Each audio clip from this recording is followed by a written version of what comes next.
ભાવનગર મહાનગરપાલિકાના ડ્રેનેજ વિભાગ દ્વારા બનાવવામાં આવેલા ડ્રેનેજની ટાંકીનું ઢાંકણું તૂટી જતા ભ્રષ્ટાચારના આક્ષેપ થવા પામ્યા છે।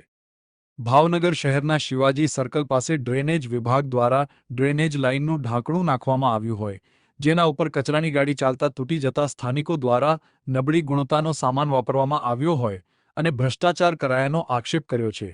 ઢાંકણામાં કચરાની ગાડીનું વ્હીલ ફસાઈ જતા મહામહેનતે બહાર કાઢવામાં આવી હતી, ત્યારે જવાબદાર કોન્ટ્રાક્ટર એજન્સી સામે કાર્યવાહી થાય તેવી લોક માંગ ઉઠી રહી છે।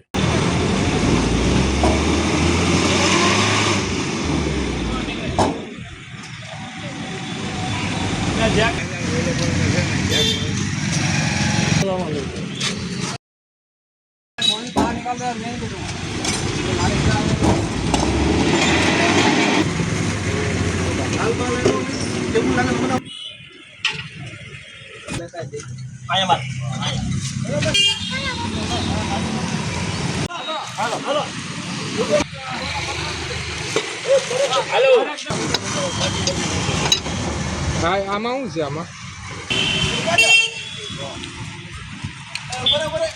શું છે? બધી ફાધર થઈ જાય, ચિંતા કરો, સમય વિયો ગયો છે।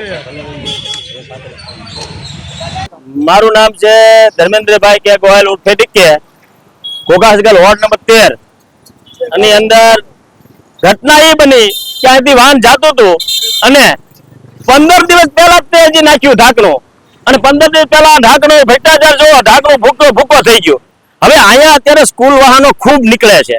જો સ્કૂલ વાહનની બસ કે કોઈ રિક્ષા ગળી હોત તો બાળકોના કેટલા મોત થાત।